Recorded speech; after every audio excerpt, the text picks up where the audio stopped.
नमस्कार।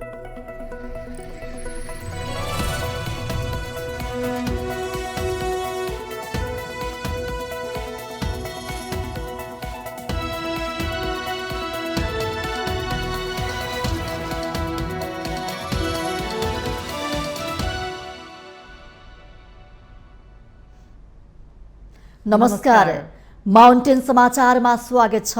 म सचिता बुढाथोकी र म विद्या तामाङ। सुरुमा अहिलेसम्मका मुख्य समाचार।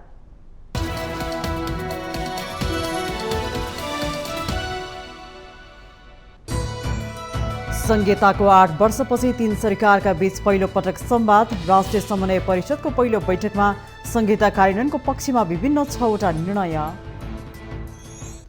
प्रतिनिधि सभाबाट आर्थिक विधेयक 2080 र राष्ट्रिय ऋण उठाउने विधेयक 2080 पारित। बजेटले मुलुकको अर्थतन्त्रलाई गतिशील बनाउने अर्थमन्त्री डाक्टर महतको दावी। फेरि नेकपालाई एकताबद्ध गरेर अघि बढ्नुपर्ने प्रधानमन्त्री प्रचण्डको टिप्पणी। जनतालाई कम्युनिस्ट पार्टीले सुखी बनाउनुपर्ने नेकपा यसका अध्यक्ष माधव नेपालको जोड। केही नेपाल ऐनलाई संशोधन गर्ने विधेयकमा संसदमा छलफल। मेटर ब्याजको संरक्षक नै ठूला नेताहरू भएको, बैंकबाट ऋण पाउन नसक्दा मेटर ब्याज मौलाएको सांसदहरूको तर्क। लम्पी स्किन रोगले 33.5 अर्बको नोक्सानी। समयमै उपचार, नियन्त्रण तथा रोकथाम नगरिए 1 लाख गाई भैँसी मर्ने, 1.25 खर्बभन्दा बढी आर्थिक क्षति हुने प्रक्षेपण। फ्रान्समा प्रहरीको गोलीले मारिएका किशोरको 5 दिनपछि गरियो अन्तिम संस्कार। राष्ट्रपति इमानुएल मैक्रोद्वारा जर्मनीको राजकीय भ्रमण स्थगित। र जिम्बाब्वेमा जारी आइसिसी 1 दिवसीय विश्वकपमा नेपालले युएईलाई हरायो। 7औं स्थानका लागि मंगलबार आयरल्यान्डसँग खेल्ने।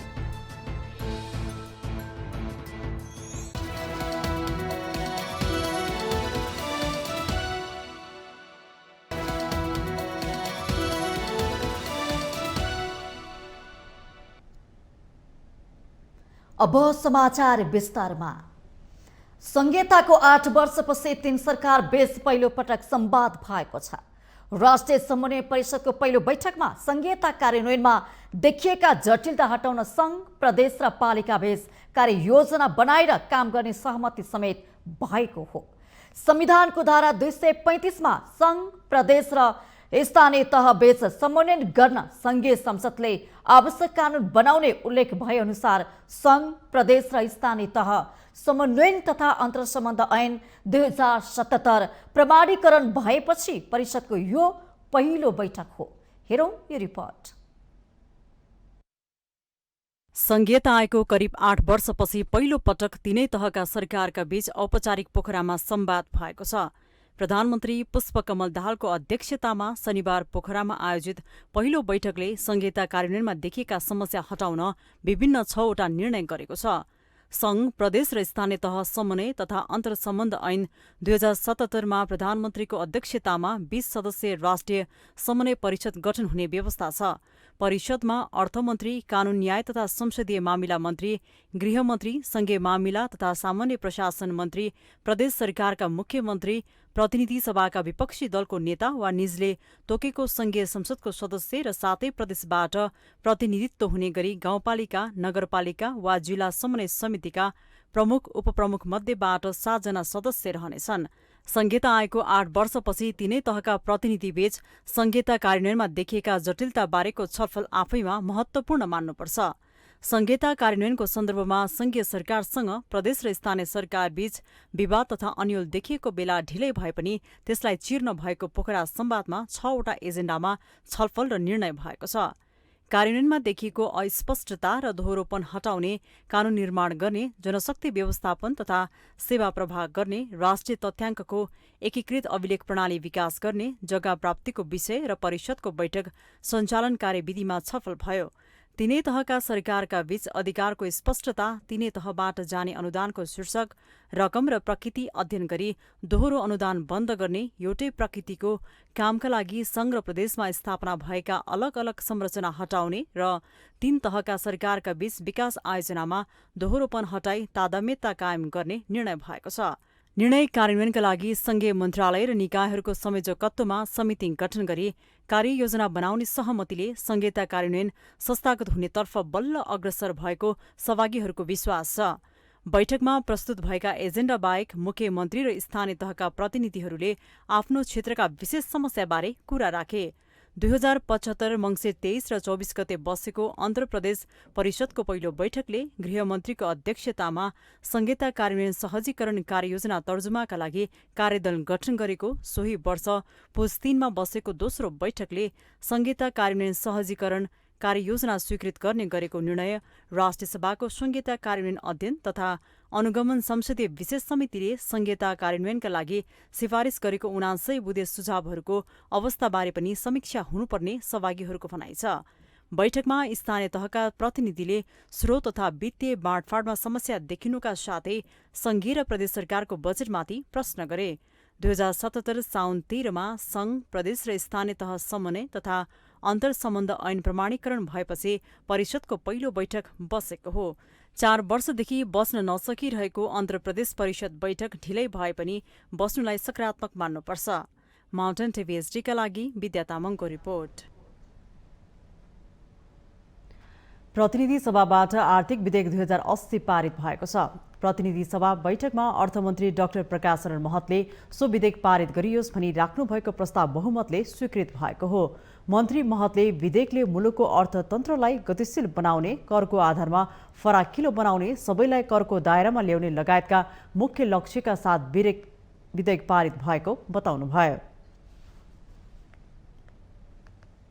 यो बजेट आर्थिक विधेयक जुन छ मूलतः अर्थतन्त्रलाई पनि गतिशील बनाउने, करको आधार फराकिलो बनाउने, जुन वर्ग समूह करको दायरामा आएका छैनन् ती वर्ग समूहलाई पनि करको दायरामा ल्याउने मुख्य लक्ष्यका साथ यो प्रस्ताव गरिएको छ। यस्तै प्रतिनिधि सभा सदस्य सोभिता गौतमले नेपालको अर्थनीतिप्रति सरकारको उद्देश्य स्पष्ट नभएको बताउनुभयो। करको विषयमा पनि सरकारको स्पष्ट नीति नभएको भन्दै उहाँले सरकारसँग जवाफ माग गर्नुभयो। वास्तवमा यो नेपालको अर्थनीति कस्तो ठम्याउनै कठिन भइरहेको छ। नेपालको अर्थनीति सँगसँगै नेपाल सरकारको उद्देश्य पनि के हो अलिकति ठम्याउनै गाह्रो भइरहेको छ। केमा कर लगाउँदा के हुन्छ भन्ने कुराको एउटा चाहिँ सरकारसँग एउटा सामान्य एउटा टुल्स पनि हुनुपर्छ जस्तो लाग्छ। नेपालमा त्यो ट्याक्स इन्सिडेन्स एनालिसिस नै छैन जस्तो लाग्छ। यसको सवालमा नेपाल सरकारले के कसरी काम गरेको त्यसको सवालमा पनि जवाफ दिनुपर्छ जस्तो लाग्छ मलाई। होइन भनेदेखि यदि त्यो ट्याक्स इन्सिडेन्स एनालिसिस हुन्थ्यो भनेदेखि के कुरामा कर लगाउँदा के हुन्छ भन्ने कुरा त सरकारले भन्न सक्नु पर्थ्यो जस्तो लाग्छ मलाई। बैठकमा प्रतिनिधि सभा सदस्य मनिष झाले समाजवादको अभ्यास गर्ने दावी गर्दा सरकारले केही व्यापारिक घरानालाई मात्र सहयोग पुग्ने बजेट ल्याएको उल्लेख गर्नुभयो। माननीय शिशिर खनालज्यूले सोध्दै गर्दाखेरिको प्रश्न फेरि म यस सत्ता गठबन्धनका केही सांसदहरू प्रति र विशेषतः बजेट निर्माणमा संलग्न प्रति सभामुख मार्फत सोध्न चाहन्छु। समाजवादको अभ्यास गर्ने दावी गर्दै गर्दा यो किन हामी केही व्यापारी घरानाहरूलाई सहयोग पुग्ने बजेट बनाउँछौँ? एउटा बेसिक एउटा सामान्य प्रश्न हो नि कि पेन्सिलको सार्पनर जुन बच्चाहरूले प्रयोग गर्छ, जसले नेपालको शैक्षिक योग्यता र हाम्रो लिटरेसी रेटमा प्रत्यक्ष त्यसले योगदान पुर्याउँछ।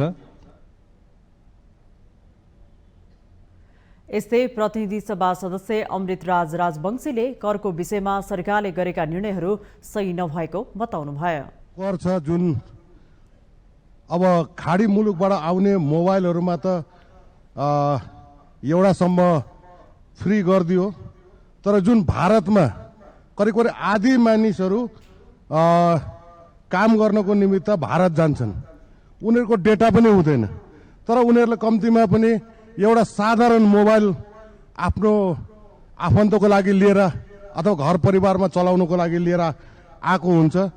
तर त्यो मोबाइलको पनि 3000 सरकारले जुन तोकेको छ, यो वास्तवमा एकदमै अन्यायपूर्ण छ। त्यस्तै प्रतिनिधि सभा सदस्य रेखा यादवले लाभ करको विषयमा सरकारले गरेको निर्णय सच्याउन माग गर्नुभयो।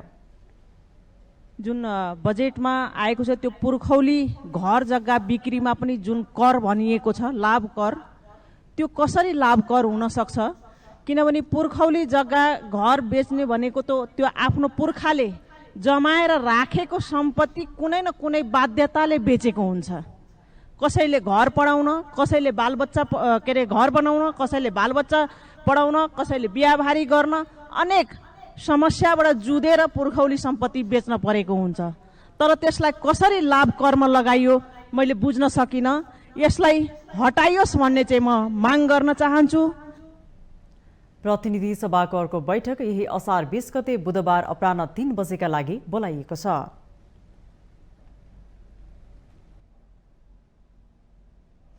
प्रतिनिधि सभाबाट राष्ट्रिय ऋण उठाउने विधेयक 2080 पारित भएको छ। प्रतिनिधि सभाको दोस्रो बैठकमा अर्थमन्त्री डाक्टर प्रकाश राम महतले सो विधेयक पारित गरियोस् भनी राख्नु भएको प्रस्ताव बहुमतले पारित भएको हो। बैठकमा सो प्रस्तावलाई सभामुख देवराज घिमिरेले निर्णयार्थ प्रस्तुत गर्नु भएको थियो। राष्ट्रिय ऋण उठाउने विधेयक 2080 को अंग बनोस् भनी निर्णयार्थ प्रस्तुत गर्दछु। यो प्रस्तावको पक्षमा हुने मान्य सदस्यहरूले हुन्छ भन्नुहोला र यसको विपक्षमा हुने मान्य सदस्यहरूले हुन्न भन्नुहोला। यो प्रस्तावको पक्षमा हुने मान्य सदस्यहरूले हुन्छ भन्नुहोस्, यसको विपक्षमा हुने मान्य सदस्यहरूले हुन्न भन्नुहोस्। हुन्छ भन्ने पक्षका मान्य सदस्यहरूको बहुमत भएकोले विधेयकको दफा 2 राष्ट्रिय ऋण उठाउने विधेयक 2080 को अंग बनेको म घोषणा गर्दछु। बैठकमा प्रतिनिधि सभा सदस्य प्रदीप पौडेलले नेपालको अर्थतन्त्रले सन्तुलन गुमाएको बताउनु भएको छ। वित्तीय अनुशासन कायम हुन नसकेकोले अर्थतन्त्रमा समस्या आएको दावी गर्नुभयो। गुमाएको छ, यो हामी सबैले जानेको कुरा हो। वित्तीय अनुशासन कायम हुन सकेको छैन। त्यसैले मैले खालि विषय दर्ज गर्न खोजेको यो अहिले बजेट पास गर्ने सन्दर्भमा हामीले यसलाई जुन ढंगबाट प्रस्तुत गरे पनि सन्तुलन गुमाएको आजको स्थितिलाई ख्याल गरिनुपर्छ। आज आएर गुमेको होइन, यो अगाडिदेखि नै वित्तीय अनुशासनमा नबसेका कारण यो परिस्थिति उत्पन्न भएको। यसलाई अब यो ऋण लिने कुरालाई चाहिँ सजिलो उपायको रूपमा लिएको छ। चालु खर्च धान्न के गर्ने? ऋण लिने। चालु खर्च धान्न ऋण लिने अवस्थामा देश किन पुग्यो? कहाँ कहाँ कमजोरी र समस्या भएको कारणले देश आजको स्थितिमा पुगेको, यसलाई गम्भीर ढंगले ख्याल गरिनुपर्छ। प्रतिनिधि सभा सदस्य रञ्जु कुमारी झाले ऋणलाई कहाँ लगानी गर्ने भन्ने कुरामा सचेत हुन सुझाव दिनु भएको छ। कहाँ लगाउने? उत्पादनमा लगाउने कि अनुत्पादनमा? अहिले 2टा एयरपोर्टको कुरा उठ्यो। त्यो 2टा एयरपोर्टबाट कति उत्पादनमूलक काम भइरहेछ, कति त्यसबाट हामी बेनिफिट पाइराखेका छौँ। बेनिफिटमा लगाउने। ऋणलाई हामी कहाँ कहाँ सदुपयोग गर्दा हाम्रो देश र हाम्रो जनता सुखी हुन सक्छ, त्यतातिर हामी बढी अब ध्यान दिनुपर्ने अवस्था छ। यस्तै प्रतिनिधि सभा सदस्य शिशिर खनालले पछिल्लो 10 वर्षको तथ्याङ्क अनुसार राष्ट्रिय ऋण बढ्दै गएको भन्दै चिन्ता व्यक्त गर्नुभयो। ऋण लिने प्रस्ताव गर्दाखेरि यो वर्ष हाम्रो बजेटले 4 खरब 52 अरब रुपियाँ ऋण लिने प्रस्ताव गरेको छ। गत साल पनि त्यस्तै थियो।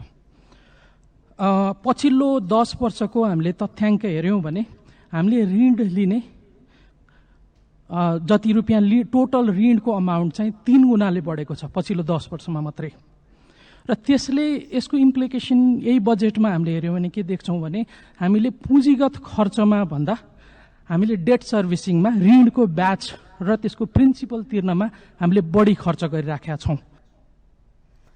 प्रतिनिधि सभा सदस्य बेजुला राय माझीले विधेयकहरू जनताको हितमा छ कि छैन भन्दा पनि संसदमा बहुमतको आधारमा पास हुने गरेको बताउनु भएको छ।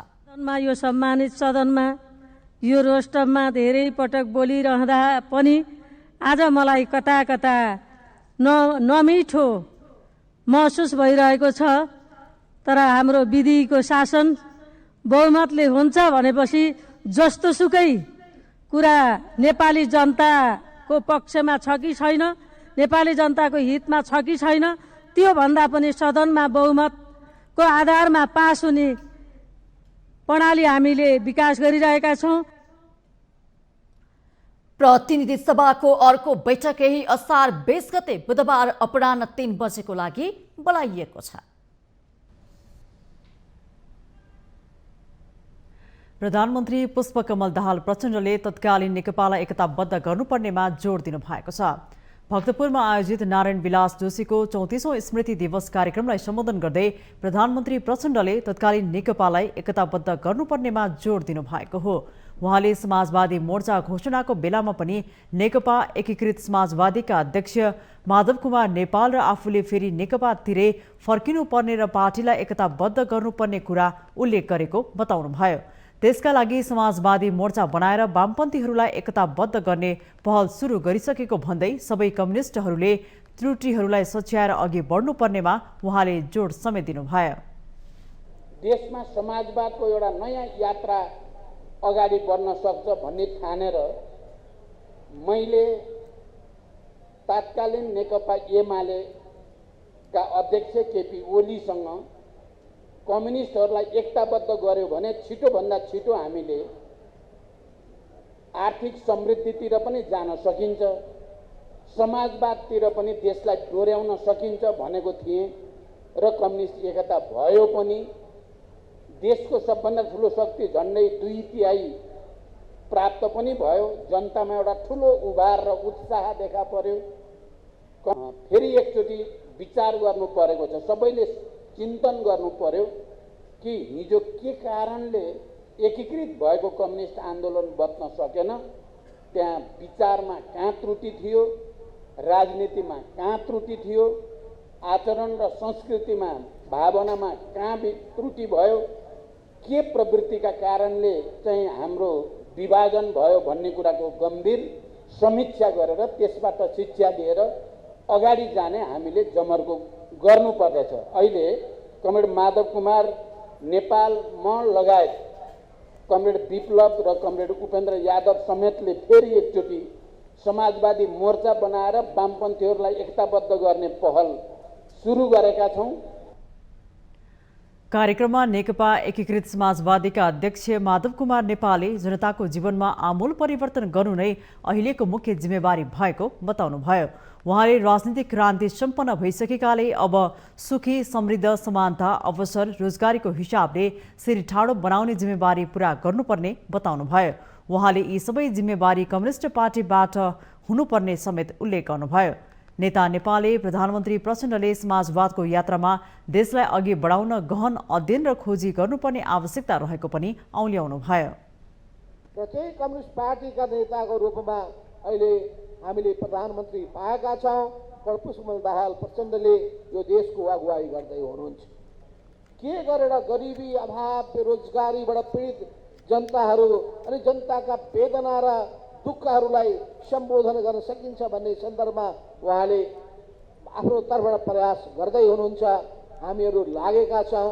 सबैका ज्ञान, सबैका अनुभव, सबैका बुद्धिलाई लिएर हामी अगाडि बढ्ने हो भने, इमान्दारिताका साथ अगाडि बढ्ने हो भने अनि हाम्रा ती अग्रज योद्धाहरू जसले नयाँ नेपाल निर्माणको परिकल्पना गर्नुभएको थियो उहाँहरूको सपनालाई साकार पार्न सकिन्छ।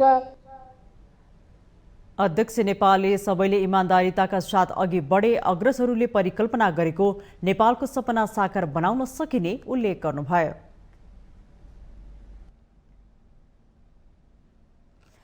पाँच दिने चीनको भ्रमण सकेर उपप्रधान तथा गृहमन्त्री नारायण काजी श्रेष्ठ स्वदेश फर्किनु भएको छ।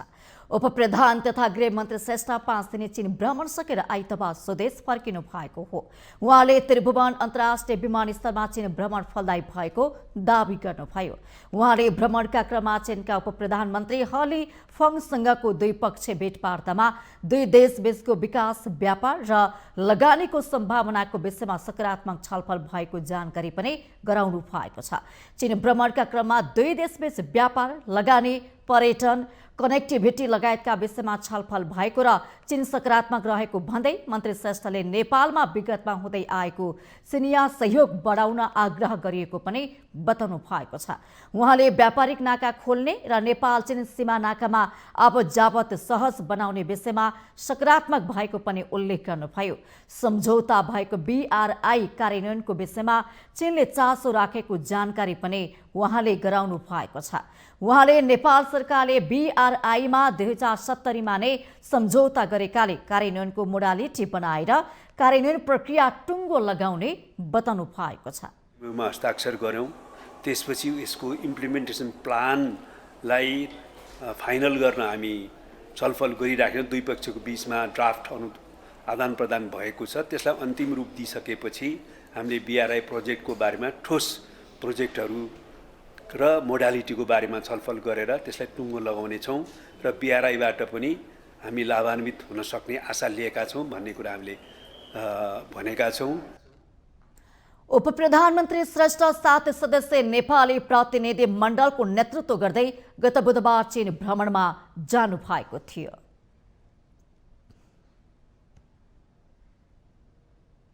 माउन्टेन समाचारमा पालो भएको छ ब्रेक।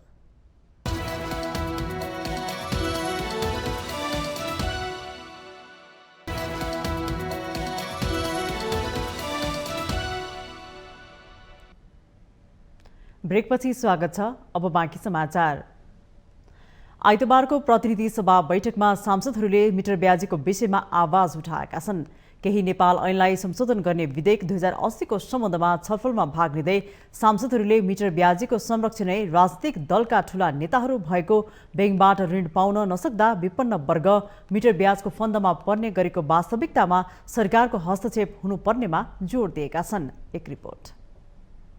आइतबारको प्रतिनिधि सभा बैठकमा सांसदहरूले मिटर ब्याजीको विषयमा आवाज उठाएका छन्। केही नेपाल ऐनलाई संशोधन गर्ने विधेयक 2080 को सम्बन्धमा छलफलमा भाग लिँदै सांसदहरूले मिटर ब्याजीको संरक्षक नै राजनीतिक दलका ठूला नेताहरू भएको बैंकबाट ऋण पाउन नसक्दा विपन्न वर्ग मिटर ब्याजको फन्दामा पर्ने गरेको वास्तविकतामा सरकारको हस्तक्षेप हुनुपर्नेमा जोड दिएका छन्। एमालेका प्रमुख सचेतक पदम गिरीले मिटर ब्याजी प्रकरणमा राजनीतिक दलका ठूला नेता र प्रहरीका उच्च अधिकारीहरू लगायत नै संलग्न रहेको दावी गर्नुभयो। यो मिटर ब्याजी भनिने गरेको जुन प्रकरण छ यो धेरै गम्भीर विषय हो। यसमा राष्ट्र सेवाको उच्च पदस्थ कर्मचारीहरू संलग्न छन्, राजनीतिक दलका ठूला नेताहरूको समर्थनमा यी कामहरू भएका छन्, प्रहरीका उच्च अधिकारीहरू संलग्न छन् र यो सामन्तवादको अवशेषको रूपमा यो अहिले पनि बरकरार छ। त्यसकारणले गर्दा यसका विरुद्धमा राम्रो नीति बन्नुपर्छ, ऐन बन्नुपर्छ र यस्ता पीडितहरूलाई न्याय दिने र पीडाकोलाई कारबाही गर्ने वातावरण बन्नुपर्छ भन्ने पक्षमा छौं। धन्यवाद। यसैगरी सांसद अमरेश कुमार सिंहले सरकारले गाउँ गाउँमा गरीब जनतालाई बिना धितो बैंकहरूले ऋण दिने व्यवस्थाको ग्यारेन्टी गर्नुपर्ने बताउनुभयो। सांसद सिंहले गाउँका गरीब जनताबाट निक्षेप संकलन गरेर बैंकहरूले ठूलो व्यापारीहरूलाई मात्रै ऋण दिने, गरीबसँग धितो राख्ने कुनै सम्पत्ति नहुने भएकाले ऋण लिन नसक्ने परिपाटी अन्त्य हुनुपर्ने बताउनुभयो। सबै ठूला व्यापारीहरूको लागि छ, किन नेताजीको घर घरमा त ठूला व्यापारी आउँछ, बेचारा गरिब किसान दलित यिनीहरू त आउँदैन, कुनै चेपाङ त आउँदैन। त्यसकारणले त्यो आज जगदम्बा ग्रुपले कति ऋण लिएछ, चौधरी ग्रुपले कति ऋण लिएछ, इभन के भन्छ ज्योति ग्रुपले कति ऋण लिएछ। ठुलाले अर्बौंमा ऋण लिने, त्यो गाउँको गरिबलाई 1 लाख रुपियाँ ऋण दिन्छ, बिना धितो ऋण दिन्छ, दिँदैन नि। त्यसकारणले गाउँ गाउँमा पर्छ र दोस्रो कुरा गाउँ गाउँमा पैसा दिने व्यवस्था बैंकबाट गर्नुपर्छ।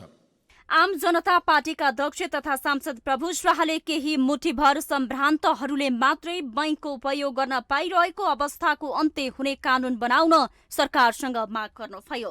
बैंकहरूबाट ऋण नपाएपछि मिटर ब्याजीको शरणमा पर्दा आत्महत्या गर्न बाध्य भएको उहाँको तर्क छ।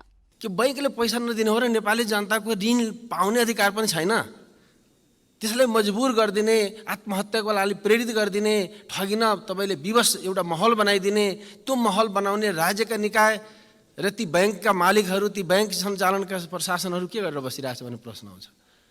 मान्छेले सहज ढङ्गले बैंकको ऋण पायो भने यस्ता कथाको पनि जरुरी पर्दैन। मान्छेले ऋण नपाएर बाध्य भएर मान्छे ठगिन पुगिरहेका छन्। त्यसैले हामी चाहन्छौँ बैंकका ऋण हरेक मान्छेका, हरेक जनता कहाँ पुग्न सक्नुपर्छ। आज हामी हेरिरहेछौँ बैंकका ऋण मुठीभर मान्छेहरू कहाँ केन्द्रित छ।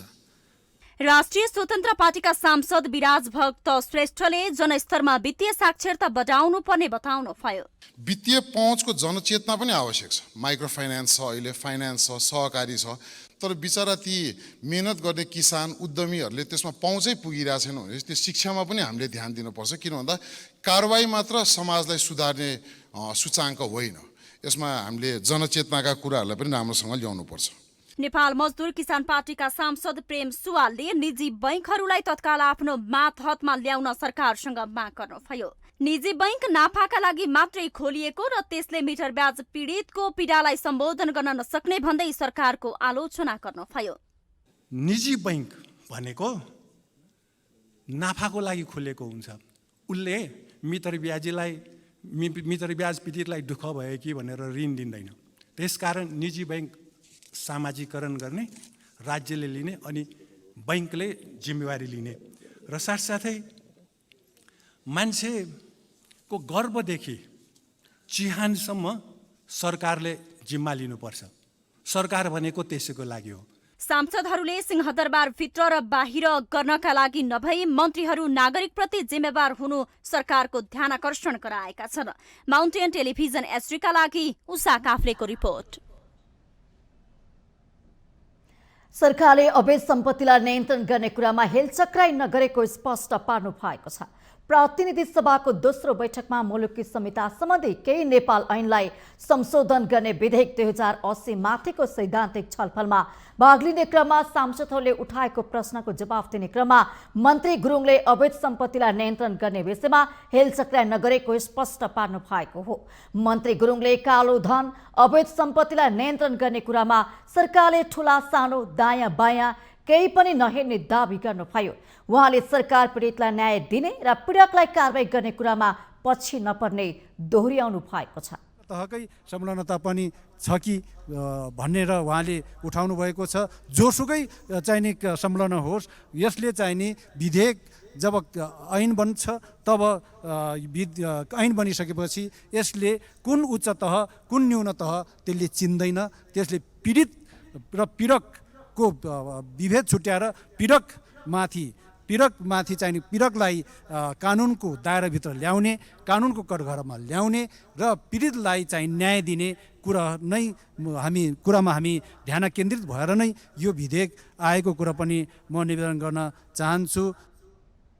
मन्त्री गुरुङले वित्तीय अनुशासन उल्लङ्घन गर्नेलाई सरकारले नछोड्ने प्रतिबद्धता पनि व्यक्त गर्नुभयो।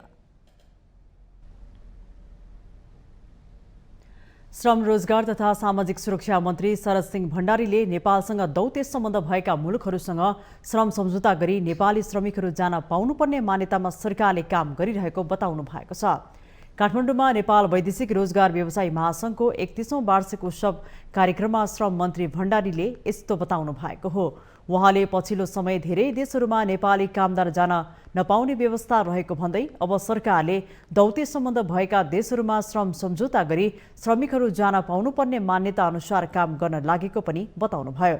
मन्त्री भण्डारीले घरेलु कामदारका विषयमा धेरै कुराहरू उठेको भन्दै वैदेशिक रोजगारीमा जाने घरेलु कामदारलाई कसरी सुरक्षित बनाउने भन्ने विषयमा पनि सरकार गम्भीर रहेको बताउनुभयो। उहाँले म्यान पावरहरूले वैदेशिक रोजगारीमा जाने श्रमिकहरूसँग लिने 10,000 सेवा शुल्कको औचित्य आफैले नबुझेको पनि उल्लेख गर्नुभयो। उहाँले वर्तमान सरकारले यस्ता विभिन्न समस्याहरू राम्रोसँग बुझेको र समस्याहरूको पहिचान गरिरहेको बताउनुभयो। मन्त्री भण्डारीले विदेशबाट नेपालमा पठाउने श्रमिकहरूलाई केही न केही सिप सिकाएर मात्रै पठाउनु आवश्यक रहेको बताउनुभयो। पुरा उठिएको छ यहाँ, यो फलान देशमा यस्तो छ, फलान देशमा यस्तो, फलान देशमा यस्तो छ। हामी आइएलओको चाहिँ त्यहाँ मेम्बर कन्ट्री पनि हौँ, आइएलओको प्रोटोकल पनि छ। सरकारले हामी गृह कार्य गर्दैछौँ, एउटा समयले हामीले वर्कआउट गर्छौँ तपाईँहरूसँग सल्लाह गरेर बिना सिपको मान्छे अब नेपालले पठाउँदैन भन्ने खालको हामी एउटा चाहिँ अठोट लिनुपर्दछ।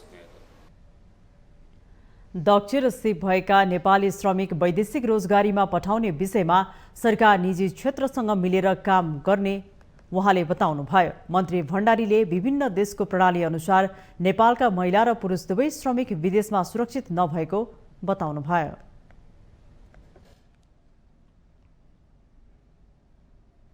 राष्ट्रिय स्वतन्त्र पार्टीका सभापति रवि लामिछानेले बेइमानीलाई पार्टीमा राख्न नसक्ने बताउनु भएको छ। गोकर्णेश्वर नगर भेलालाई सम्बोधन गर्दै उहाँले यस्तो बताउनु भएको हो। उहाँले पार्टी प्रवेश गर्नेहरू धेरै भए पनि आफूले अबिर फूलमाला लगाएर प्रवेश नगराएको बताउनु भएको छ। उहाँले केही स्वार्थीहरू पार्टी प्रवेशको लागि चिहाउँदै गरेको भन्दै इमान नभएकाहरूलाई पार्टीमा स्थान नरहेको पनि बताउनु भएको छ। उहाँले स्वार्थको लागि पार्टी प्रवेश गर्न लागेकाहरूलाई पार्टीले नियालिरहेको समेत उल्लेख गर्नुभयो। गइरहेका छौं विभिन्न राजनीतिक दलबाट साथीहरू हाम्रो पार्टीमा प्रवेश गर्ने क्रम निरन्तर चलेको छ। हामीले लाइन लगाएर टीका लगाउँदै प्रवेश गराउँदै नगरेको मात्रै हो। यदि त्यो गरेको भए एकदमै धेरै अझ बढी देखिन्थ्यो होला। तर पनि पार्टीप्रति चासो र चिन्ता लिएर हरेक राजनीतिक दलका योग्य सक्षम र केही गर्छु भनेर बसेका मानिसहरूको आगमन बढी भएको छ। केही अलि स्वार्थ भएका साथीहरू पनि यसो च्याउँदै चाहिँ हुनुहुन्छ। त्यो पनि नदेखेको चाहिँ होइन, पार्टीले देखेकै छ, नदेखेको चाहिँ होइन। तर चिन्ता गर्नु पर्दैन, म हरेक सभामा यही भन्दै आइरहेको छु। सभापति लामिछानेले पार्टीमा स्वार्थहरू प्रवेश गरेर पार्टी कब्जा हुने हो कि भन्ने चिन्ता नलिन शुभेच्छुकहरूलाई पनि आग्रह गर्नु भएको छ।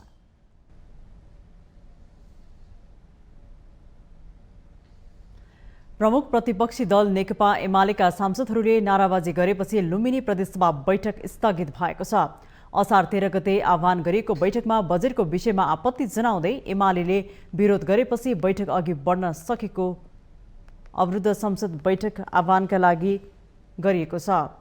एमालेले सरकारले लिखित जवाब नदिँदासम्म बैठक चल्न नदिने अडान लिएपछि बैठक नै स्थगित भएको हो। सांसदहरूले रोस्ट्रम अगाडि उभिएर नाराबाजी गर्दै विरोध जनाएपछि बैठक पुनः आज दिउँसो 1 बजे बस्ने गरी स्थगित गरेको सभामुख तुलाराम घरतीले जानकारी दिनुभएको हो। लुम्बिनी प्रदेशका अर्थमन्त्री धनबहादुर मास्कीले सदनमा आर्थिक वर्ष 2080-81 को राजस्व र व्ययको वार्षिक अनुमानमाथि सैद्धान्तिक छलफलको प्रस्ताव पेश गर्नुभएको छ। उहाँले बोल्दै गर्दा एमाले सांसदहरू रोस्ट्रम घेराउ गर्न पुगेका थिए।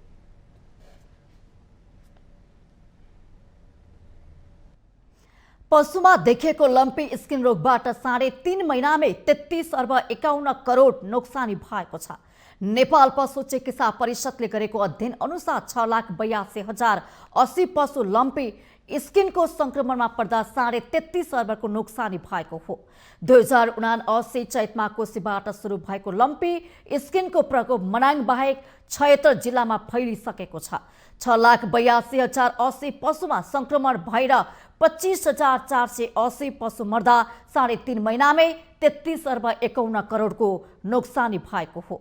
4,09,175 पशु निको भएको र 2,47,497 पशु सक्रिय संक्रमित छन्। करिब 4 लाख पशु निको भए पनि तिनको उत्पादकत्व घटेको परिषदले जनाएको छ। संक्रमित पशुबाट 48 दिनसम्म उत्पादन आउँदैन। गाई तोइने सम्भावना हुन्छ, बाली लगाउन पाइन्न। रागा गोरुमा पनि बाजोपनको सम्भावना रहन्छ। विश्व पशु स्वास्थ्य संगठनका अनुसार यो रोग देखिएको ठाउँमा पशुमा रोग फैलिने दर 10 देखि 20 र मृत्यु दर 1 देखि 5% पुग्छ। नेपाल पशु चिकित्सा परिषदको अध्ययन अनुसार नियन्त्रण तथा रोकथाम नगरिए 1 लाख गाई भैँसी मर्ने र यसमा 1 खर्ब भन्दा बढी आर्थिक क्षति हुनेछ। परिषदले रिपोर्ट सहित तत्काल गर्नुपर्ने मध्यकालीन र दीर्घकालीन व्यवस्थाको लागि कृषि तथा पशुपक्षी विकास मन्त्रालयमा पेश गरिसकेको छ।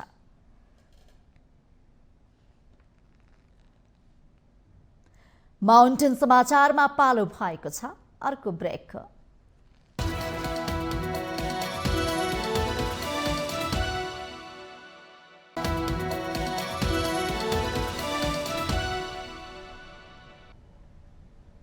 ब्रेकपछि पुनः स्वागत छ। अब बाँकी समाचार। महालेखा परीक्षकको कार्यालयले स्थानीय तहले कार्यविधि नबनाई सेवा प्रवाह गरेको जनाएको छ। ललितपुरमा आयोजित सुशासन र सेवा प्रवाहमा स्थानीय तहको भूमिका विषयक कार्यक्रममा कार्यवाहक महालेखा परीक्षक राममाया कुँवरले यस्तो बताउनु भएको हो। उहाँले स्थानीय तहबाट गर्नुपर्ने सुधारमा ऐन कानुनको प्रभावकारी कार्यान्वयन, सोझै खरिद भएका विषयहरूमा सुधार र स्थानीय तह आफैले गर्नुपर्ने कामहरूमा विभिन्न साझेदार वा स्टेक होल्डर मार्फत गर्दै आएकाले त्यसलाई सुधार गर्नुपर्ने बताउनु भयो। उहाँले स्थानीय तहले आफै गर्नुपर्ने काममा नागरिक संस्था मार्फत गराउँदै आएको अनुदान प्राप्त क्षेत्रहरूमा अनुगमन तथा बजेट लगानी गरेको ठाउँको के कस्तो प्रतिक्रिया प्राप्त भएको छ, कस्तो प्रतिफल प्राप्त भएको छ, चाहे अनुसारको सेवा प्रभाव भयो कि भएन भन्ने बारे अनुगमन नभएको पनि बताउनुभयो।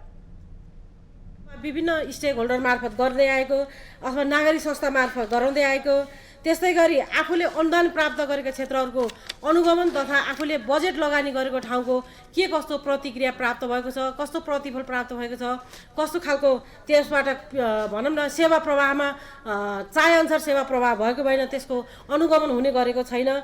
त्यस्तै गरी सेवा प्रवाहमा कार्यविधि नबनाइकन जुन विषय चाहिँ कार्यविधि बनाएर हामीले सेवा प्रवाह गर्नुपर्छ त्यस्ता विषयहरूमा कार्यविधि नबनाएको विषयहरू भए।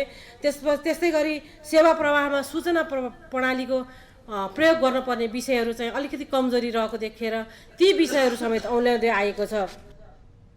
कार्यवाहक महालेखा परीक्षक कुँवरले महालेखा परीक्षक विकास विरोधी निकाय नभएको पनि स्पष्ट गर्नुभयो। उहाँले महालेखा परीक्षकको कार्यालय सुशासन कायम गर्ने र विकासको पक्षमा रहेको बताउनुभयो।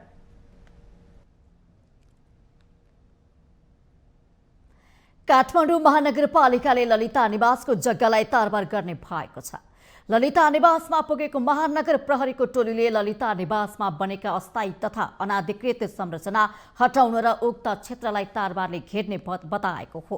महानगरको टोलीले ललिता निवास परिसरमा पुगेर ललिता निवासमा संरचना हटाउन सूचना टाँच्दै त्यस क्षेत्रलाई तारबारले घेर्ने जनाएको छ। काठमाडौँ महानगरपालिकाको स्वीकृति बिना निर्माण भएका वा निर्माणाधीन संरचना हटाउन महानगरपालिकाले आग्रह समेत गरेको छ। 2 दिनभित्रमा अस्थायी र अनाधिकृत संरचना नहटाए महानगरपालिकाले भत्काउने चेतावनी समेत दिएको छ।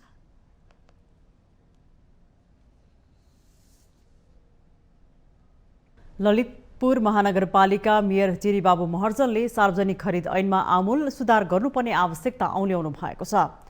ललितपुरमा आयोजित सुशासन र सेवा प्रवाहमा स्थानीय तहको भूमिका विषय कार्यक्रममा मेयर महर्जनले सार्वजनिक खरिद ऐनमा सुधार गरी निर्माण कार्यले गति लिए मात्रै पुँजीगत खर्च बढ्ने र मुलुक बन्ने स्पष्ट पार्नुभयो। उहाँले कन्स्ट्रक्सन इन्डस्ट्रीहरूको काममा सुधार ल्याउन अनुगमनको काममा कडाई गर्न पनि अख्तियार दुरुपयोग अनुसन्धान आयोग, राष्ट्रिय सतर्कता केन्द्र लगायतका नियामक निकायको ध्यानाकर्षण गराउनुभयो। निर्माण कम्पनीले लिएको जिम्मेवारी अनुसारको काम अघि नबढाउँदा आफूले ठेक्का नै रद्द गर्ने चेतावनी दिए पनि सुनाइ नभएको मेयर महर्जनको गुनासो छ। हामी कहाँ पनि अहिले हामी टेन्डर दिन्छौँ, टेन्डर दिँदाखेरिको अवस्थामा लोवेस्ट बिडरलाई नदिकन त्योभन्दा माथिकोलाई दिनु त असम्भव छ। अनि लो बिड गर्नेले काम पाइसकेपछि त्यो लो बिड गर्ने मिस्टर चाहिँ कामै नगर्ने। हालसालै मात्र हामीले दुईजना ठेकेदारलाई चाहिँ तपाईँहरूको टेन्डर रद्द गरेर तपाईँलाई चाहिँ कालो सूचीमा किन नराख्ने भनेर हामीले चाहिँ सूचना पनि जारी गऱ्यौँ। अघि हाकिम साहबले भने जस्तै हामीले उनीहरूको चाहिँ 23 लाख रुपियाँ लिक्विडिटी ड्यामेज चाहिँ हामीले लगायौँ, तर पनि काम गर्दो रहेनछ। मेयर महर्जनले निर्माण कम्पनीहरूको काममा सुधार ल्याउन आफूले सम्बन्धित निकायमा पटक पटक आग्रह गरे पनि सो अनुसार काममा सुधार हुन नसकेको स्मरण गराउनुभयो।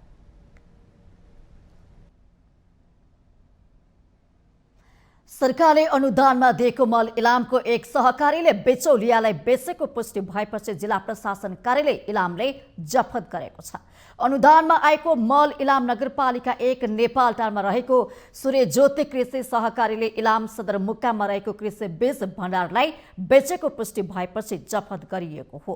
जफत गरेको मल इलाम नगरपालिकालाई बुझाइएको छ। किसानलाई वितरण गर्ने गरी सो मल नगरपालिकालाई दिएको हो। अनुदानको मल इजाजत बिना नै कृषि बीज भण्डाराले सहकारीबाट खरिद गरेको किसानलाई महँगो मूल्यमा बिक्री गरेको पाइएको छ। कृषि बीज भण्डार भेषराज पराजुलीको नाममा दर्ता रहेको छ। सो पसललाई 2 लाख जरिवाना समेत गरिएको जिल्ला प्रशासन कार्यालय इलामले जनाएको छ। सरकारी अनुदानमा प्राप्त 34 बोरा युरिया, 18 बोरा डीएपी गरे जम्मा 52 बोरा मल इलाम नगरपालिकाले जिम्मा लिएको छ। इलामका पालिकाहरूलाई कोटा निर्धारण गरेर कृषि सामग्री कम्पनी र साल ट्रेडिङ कम्पनीले रासायनिक मल उपलब्ध गराउँदै आएको छ। सोही मलमा सहकारी र बिचौलियाको मिलो मतमा यसरी कारोबार हुँदै आएको छ।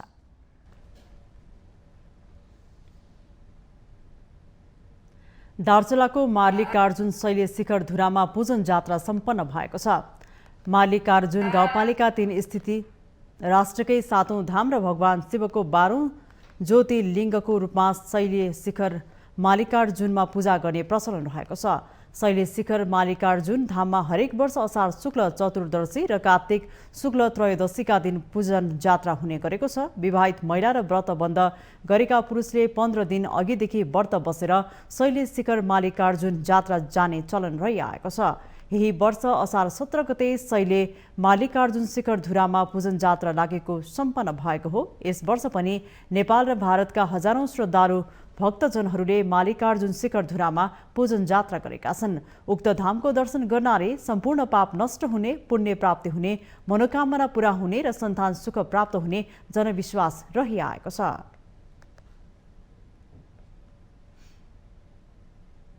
हामीसँग आर्थिक, अन्तर्राष्ट्रिय र खेल समाचार बाँकी नै छन्। माउन्टेन समाचारमा पालो भएको छ अर्को ब्रेकको।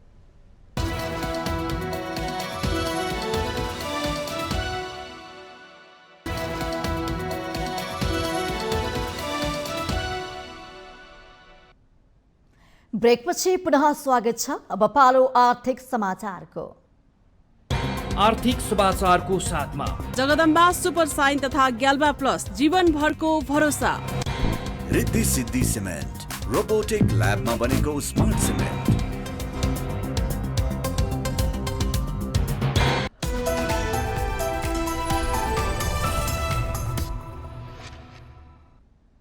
नेपालमा प्रति महिना पर्यटक आगमन औसतमा 79,000ले नागेको छ। नेपाल पर्यटन बोर्डका अनुसार सन् 2023 को 6 महिनाको अवधिमा कुल पर्यटक आगमन 4,76,481 जना पुगेका छन्। यस अनुसार नेपालमा प्रति महिना 79,413 जना पर्यटक नेपाल आएका छन्। बोर्डका अनुसार जुन महिनामा मात्र 72,250 जना पर्यटक नेपाल आएका छन्। सरकारले सन् 2023 मा 10 लाख पर्यटक भित्राउने लक्ष्य बजेट मार्फत राखेको छ। तर आगमनको वर्तमान तथ्याङ्कले भने सो लक्ष्य पूरा गर्न चुनौतीपूर्ण हुने देखिएको छ। चीनले आफ्ना नागरिकलाई विदेश भ्रमणमा जान अनुमति दिन सुरु गरेसँगै नेपालमा चिनिया पर्यटकको आगमन केही बढेको छ। तर अपेक्षित सुधार आउन भने नसकेको बोर्डले जनाएको छ। बोर्डका अनुसार जुन 2023 मा 4,343 जना चिनिया पर्यटक नेपाल भ्रमणमा आएका छन्। तर अघिल्ला 2 महिनाको तुलनामा भने चिनिया पर्यटकको आगमन केही कम भएको छ। मे 2023 मा 4,667 र अप्रिल 2023 मा 4,770 जना चिनिया नागरिक नेपाल भ्रमणमा आएका थिए। जुन 2023 मा भारतबाट मात्र 38,845 जना पर्यटक नेपाल आएका छन्। यो हवाई मार्ग मार्फत नेपाल आएका भारतीय पर्यटकको संख्या पनि हो। अमेरिका दोस्रो स्थानमा छ। अमेरिकाबाट जुन 2023 मा 8,470 जना पर्यटक नेपाल आएका थिए। यस्तै तेस्रो स्थानमा चीन रहेको छ। सोही अवधिमा क्रमशः बङ्गलादेशबाट 2,402, बेलायतबाट 1,992, अस्ट्रेलियाबाट 1,639, मलेसियाबाट 1,079, दक्षिण कोरियाबाट 888, जापानबाट 764 र भुटानबाट 702 जना पर्यटक नेपाल आएको तथ्याङ्कले देखाएको छ। कोरोना महामारीपछि नराम्रोसँग प्रभावित भएको पर्यटक आगमन सन् 2023 पछि भने सन्तोषजनक रूपमा पुनरुत्थान भइरहेको पाइएको छ।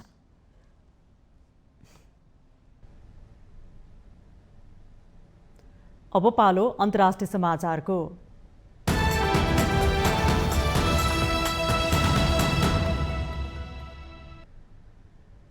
फ्रान्सेली शहर नान्तेरोमा प्रहरीको गोलीबाट मृत्यु भएका 17 वर्षीय किशोर नाहेलको अन्तिम संस्कार गरिएको छ। नाहेलको अन्त्येष्टिमा ठूलो संख्यामा युवाहरू सहभागिता रहेको पनि अन्तर्राष्ट्रिय सञ्चार माध्यमहरूले जनाएका छन्। अन्तिम संस्कारमा सयौं युवाहरूको समूह मस्जिदबाट चिहानमा पुग्ने क्रममा सहभागीहरूले जस्टिस फर नाहेल छापिएको शट लगाएका थिए। गत मंगलबार प्रहरीको गोलीबाट अल्जेरियन मूलका 17 वर्षीय नाहेलको पेरिसको उपनगर नान्तेरोमा मृत्यु भएको हो।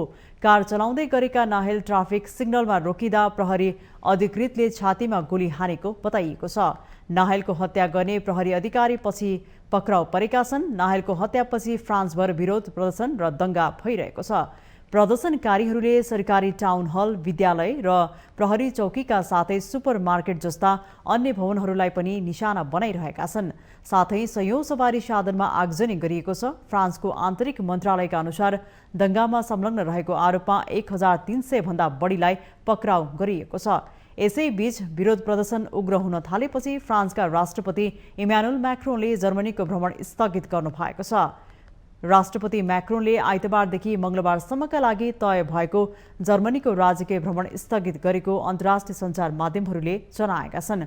कुनै पनि फ्रान्सका राष्ट्रपतिले पछिल्ला 23 वर्षमा जर्मनीको राजकीय भ्रमण गर्न लागेको यो पहिलो अवसर थियो। जर्मनीका राष्ट्रपति कार्यालयका अनुसार मैक्रोनले जर्मनीका राष्ट्रपति फ्राङ्क वाल्टरलाई देशको स्थितिको बारेमा जानकारी गराउँदै भ्रमण हाललाई स्थगित गर्न आग्रह गर्नुभएको थियो। कार्यालयका अनुसार भ्रमणको नयाँ मिति पछि तय गरिनेछ।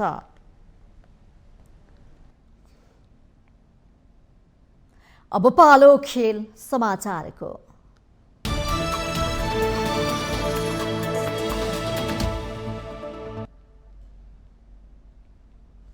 जिम्बाब्वेमा जारी आइसिसी एक दिवसीय विश्वकप छनौटको सुपर 6बाट बाहिरिएको नेपालले प्लेअफमा युएईलाई पराजित गरेको छ। जिम्बाब्वेको हरारेमा रहेको टाङ्गा सिङ्गा स्पोर्ट्स क्लबमा नेपालले युएईलाई 3 विकेटले पराजित गरेको हो। युएईलाई पराजित गरेसँगै प्रतियोगिताको 7औं स्थानको लागि नेपालले आयरल्यान्डसँगको भेट पक्का गरेको छ। युएईले दिएको 182 रनको लक्ष्य नेपालले 43.2 ओभरमा 7 विकेट गुमाएर पूरा गर्यो। नेपालको जितमा दिपेन्द्र सिंह ऐरीले 85 बलमा 7 चौका र त्यसैगरी 2 छक्काको सहयोगमा अभिजित 79 रनको अर्धशतकीय इनिङ खेले। 8औं विकेटको लागि दिपेन्द्रले सन्दीप लामिछानेसँग मिलेर 90 बलमा 79 रनको विजयी साझेदारी गरे। सन्दीपले 37 बलमा 2 चौकाको साथमा अभिजित 23 रन बनाए। टस हारेर पहिले ब्याटिङ गरेको युएई 46.5 ओभरमा 181 रनमा अल आउट भएको थियो। नेपालको लागि सन्दीप लामिछाने र करण केसीले समान 3-3 तथा प्रतीश देशी, गुलसन झा र दिपेन्द्र सिंह ऐरीले समान 1-1 विकेट लिए। जितसँगै नेपालले 7औं स्थानको लागि मंगलबार आयरल्यान्डसँग प्रतिस्पर्धा गर्नेछ। पराजित युएईले भने 9औं स्थानको लागि बिहीबार अमेरिकासँग प्रतिस्पर्धा गर्नेछ। यता आइसिसी विश्वकप छनौटको सुपर 6 खेलमा जिम्बाब्वेलाई पराजित गर्दै श्रीलङ्काले विश्वकपमा स्थान पक्का गरेको छ। जिम्बाब्वेको बुलाबायोमा रहेको क्वीन्स स्पोर्ट्स क्लबमा घरेलु टोलीलाई 9 विकेटले पराजित गरेर श्रीलङ्का विश्वकप छनौटबाट विश्वकपमा स्थान पक्का गर्ने पहिलो टोली भएको छ। जिम्बाब्वेले दिएको 166 रनको लक्ष्य श्रीलङ्काले 33.1 ओभरमा 1 विकेट गुमाएर पूरा गर्यो। श्रीलङ्काका पथुम निसङ्खाले अभिजित 101 रनको शतकीय इनिङ खेले। पहिले विकेटका लागि ओपनर द्वय दिमुथ करुणा रत्ने र पथुम निसङ्खाले 120 बलमा 103 रनको महत्त्वपूर्ण सुरुवाती दिलाएका थिए। ओपनर करुण रत्ने 30 रनबाट अल आउट भएसँगै सो साझेदारी तोडिएको थियो। दोस्रो विकेटका लागि पथुम र कुशल मेन्डिसले अभिजित रहँदै टोलीलाई जित दिलाएर विश्वकपमा स्थान पक्का गरेका हुन्। मेन्डिसले अभिजित 25 रन बनाए। जिम्बाब्वेका लागि एकमात्र विकेट रिचार्ड नरगावाले लिए। त्यसअघि टस हारेर पहिला ब्याटिङ गरेको जिम्बाब्वे 32.2 ओभरमा 165 रनमा अल आउट भयो। जिम्बाब्वेका सन विलियम्सले 56, सिकन्दर राजाले 31, रायन बलरले 16 र क्रेग इर्विनले 14 रन जोडे। श्रीलङ्काका स्पिनर महेश थिक्सेनाले 4, दिलसान मधुसान्काले 3 तथा पथिसा पथिरानाले 2 विकेट लिए। जितसँगै श्रीलङ्काको 8 अङ्कका साथ 1 खेल अगावै विश्वकपका लागि छनौट भएको छ। पराजित जिम्बाब्वेले विश्वकपमा स्थान बनाउन अन्तिम खेलमा स्कटल्यान्डलाई हराउनु पर्नेछ।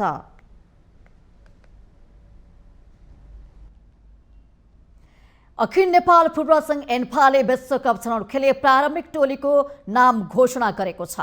मुख्य प्रशिक्षक भिन्सेन्जो अल्बर्टोले फिफा विश्वकप छनौट खेल्ने प्रारम्भिक 30 खेलाडीको नाम घोषणा गरेको हो। प्रारम्भिक टोलीको गोलकिपरमा किरण कुमार लिम्बू, अनिश देउजा, देव कार्की, अभिषेक बराल रहेका छन्। डिफेन्डरमा विमल पाण्डे, सनी श्रेष्ठ, अनन्त तामाङ, देवेन्द्र तामाङ, आशिष गुरुङ, रोहित चन्द, सीमान्त थापा, अञ्जल महर्जन, छिरिङ लामा र अञ्जन राई रहेका छन्। मिडफिल्डरमा एरिक बेस्ट, सुदेव गुरुङ, लकेन लिम्बू, आभास लामिछाने, उसप राई, विशाल तामाङ, विवेक पौडेल र कृषि तथा फरवार्डमा आयुष घलान, नवयुग श्रेष्ठ, अञ्जन बेस्ट, मनिष डाँगी, आशिष चौधरी, विमल घरती मगर, जिलेस्पी जङ कार्की र दिनेश हेन्जन रहेका छन्। खेलाडीको बन्द प्रशिक्षण अगस्त 1बाट सुरु हुने इन्फाले जनाएको छ। नेपाल भर्खरै साफ च्याम्पियनसिप खेलेर फर्किएको छ। साफ च्याम्पियनसिप सकेको नेपाल अब सन् 2026 को विश्वकप छनौटमा प्रतिस्पर्धा गर्नेछ। माउन्टेन समाचारमा पालो भएको छ ब्रेकको।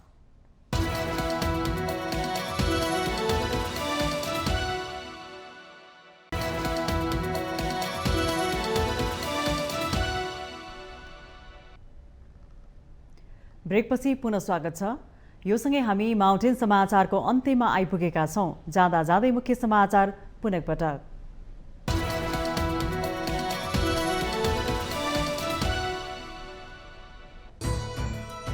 संहिताको 8 वर्षपछि 3 सरकारका बीच पहिलो पटक संवाद। राष्ट्रिय समन्वय परिषदको पहिलो बैठकमा संहिता कार्यान्वयनको पक्षमा विभिन्न 6वटा निर्णय। प्रतिनिधि सभाबाट आर्थिक विधेयक 2080 र राष्ट्रिय ऋण उठाउने विधेयक 2080 पारित।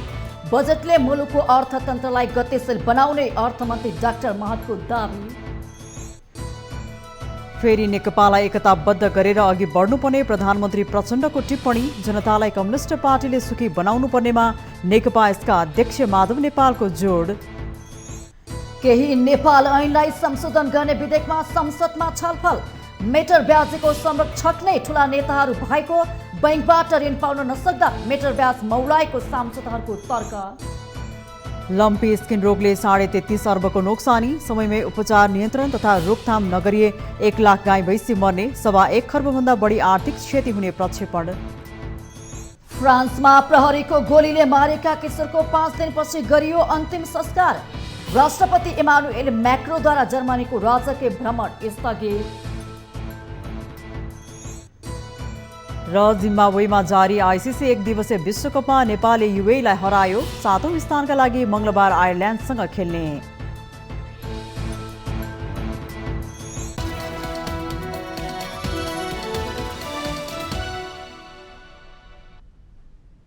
माउन्टेन समाचार अहिलेलाई सकियो। सत्य, तथ्य र निष्पक्ष समाचारको लागि माउन्टेन टेलिभिजन HD हेर्दै रहनुहोला।